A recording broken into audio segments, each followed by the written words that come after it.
Drake is famously from Devon, right? He's from Devon, yeah. Tavistock, just up the river from Plymouth. But he actually spent most of his childhood, or the kind of formative part of his childhood, in Kent. What happened was, so he was born in about 1540. We don't really know exactly when he was born, but it's about 1540. And Francis was the oldest of 12 sons, which is pretty incredible. We don't know that they all lived, Jesus.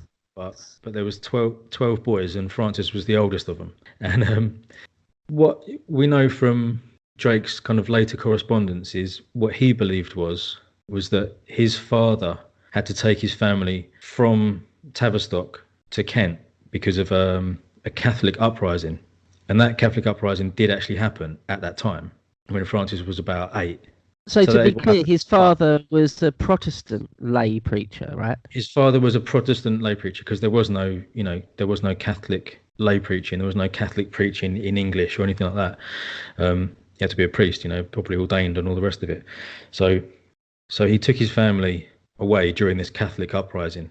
But historians later discovered, and it may be that Francis Drake never knew this fact, but local records show that Edmund Drake, his dad, and a man called John Hawkins stole a horse, and then they beat and robbed the man, stole his purse on the highway, and they stole 21 shillings, 7 pence from him. And that was Drake's dad. And then that was immediately before he ran away to Kent, and he stayed there for years. Well, his dad, I'm not sure what happened to his dad, but certainly for 15 years. And it was actually Francis that came back to Devon, not his dad. So, but what actually happened was, after his dad ran away, he was pardoned by the local lord. But by that time, he'd already run away anyway.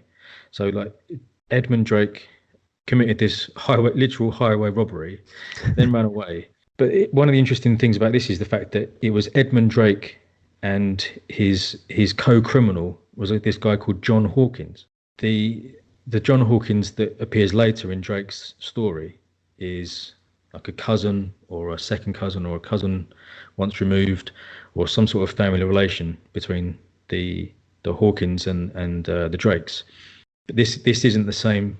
The historians know that it's not the same John Hawkins as the John Hawkins who's the grandfather of the John Hawkins who was the famous admiral. But it's another part of the Hawkins clans. So that just shows that this relationship between the Drakes and the Hawkins clans goes back at least one generation before our Drake and our Hawkins that comes into this story, which is really interesting little snapshot. Right. And it's definitely possible that Francis Drake never knew that. It's very possible that because he told people later in life, oh, we had to run away because of the Catholics. And that's probably what his dad said. And he never said, I stole a horse and held up someone on the highway and stole his purse. But then, so he took them all to Kent. And when they went to Kent was the River Medway. And that was where a lot of his younger brothers were actually born, was in Medway. And Medway is interesting because that was where the Royal Navy ships were laid up and repaired, like during the Tudor period. Because on the River Medway, there's extensive mud flats and there's really high tides. So it's really good for beaching ships. And there's huge kind of mud flats that you can sail the ships up and then beach them and repair them and all the rest of it. Drake moved there during the reign of Edward VI. And so you can picture a young kind of 8-year-old to teenage years Francis Drake growing up on the river, seeing the royal warships and then all the other kind of vessels that went around it. So there'd be like the small pinnaces and oared river barges and merchant vessels and fishing ships and coastal traders and channel hopping traders. So he grew up in that environment, seeing the royal warships, which is a kind of a unique place, like just kind of almost just by chance, that's where he grew up. And then because of that is one of the reasons we assume, that led to him having the career that he had. So Edward VI died when he was 15 in 1553, and then Mary took the throne, and she was famously rather determined to reinstate Catholicism in England. And another interesting thing that Drake would have seen when he was a young lad was something called Wyatt's Rebellion, which was a rebellion against Mary, which started in Kent and started mainly in Medway, which is again where Drake was as a boy. Right. It was kind of a big deal. Like it was Sir Thomas Wyatt was the leader of the rebels. He was like a young gentleman, a young nobleman. And he was a Catholic, though, so it wasn't entirely a Catholic Protestant rebellion. It was motivated, we think, primarily due to Mary's intention to marry Philip II of Spain. And it seems that this rebellion, the lords that were leading the rebellion, thought that that marriage would basically end up making England just another part of the Spanish Empire, so that all of the institutions would end up being administered by Spaniards, and all the English traditions would be supplanted, and all those lords and noblemen that made up the state basically would be pushed out and lose their power. So they ended up going into open rebellion and rebelling and marching on London, and they were defeated. But again, that's something that Drake was, I think, about, what would he have been, 13, 14 when that was kicking off. So he would have seen all that. And yeah, it's formative years. Yeah, exactly. So this was, and it's interesting that rebellion is so linked to the idea of Mary marrying Philip of Spain, because obviously it later, when Drake was an adult, it turned out that he kind of saw Philip as a personal enemy, and to some extent King Philip II saw Drake as a personal enemy. They were kind of having like this kind of, it was personal, it seemed personal anyway. They would refer to each other specifically. He was about the most powerful man in the world, I guess, during his reign. So when he was going to marry Mary, he was about 26 years old, Philip II, and he was incredibly pious and famously ridiculously hard-working at his being a king job. And he strove to be a moral man, religious man. He was a deep thinker to some extent, and he was also completely committed to growing and holding together the massive Spanish Empire that was absolutely booming during his reign. And again, it's probably also important to talk a little bit about the counter-reformation, which is going on at this time, because that's kind of pretty much the main context of Drake's era, isn't it? You've got the wars of religion in Europe. The wars of religion, yes, exactly. Because before Drake's time, Protestantism emerged and spread, and then it took a while for the papacy and the Catholic kingdoms to stop it, really.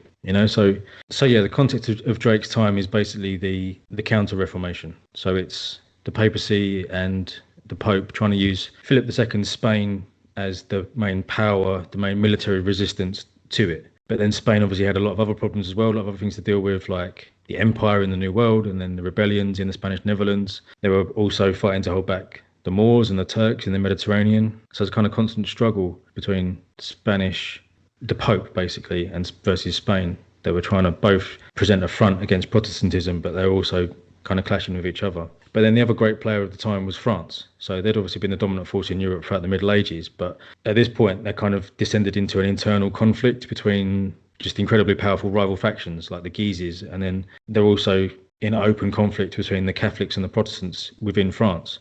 So France as a kind of international power is turned inwards, which has kind of taken away a leg of the stool, so that France's problems in a way have kind of forced England and Spain against each other. Whereas in the past they would have been balanced by France, but France kind of removes itself from the board a little bit, which has meant that England and Spain are starting to, that historically were allied, are now starting to become enemies. So that's the world that Drake has grown up in. And obviously he's firmly in the Protestant camp. His dad's, like you said, is a lay preacher, and Drake is a proper true believer himself. That's absolutely clear from his letters. So Drake was about 13 when Edward VI died and Mary took the throne. And then she ruled as a Catholic queen until 1558, when Drake was about 18. So in Mary's reign, she was persecuting Protestants, and some of them ran away to Germany and Switzerland, but other people like Drake's family just kept their head down and hoped they wouldn't be found out or, punished.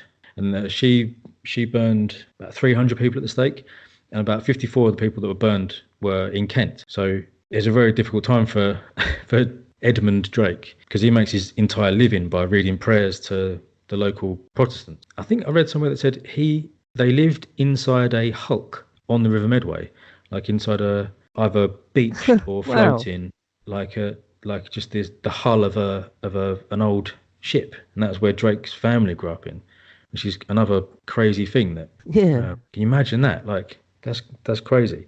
So the kind of, his dad is trying to scrape out a living doing that at the time where people are being burnt for being Protestants. And Europe is ablaze. Yeah, absolutely. Yeah, I mean, France is having massive riots and thousands of people are getting killed and stuff. So in a way, the great enemies of his childhood were ultimately Spain and Catholicism. King Philip specifically, and the Pope, the various popes throughout his life, and they just continue to be his enemies.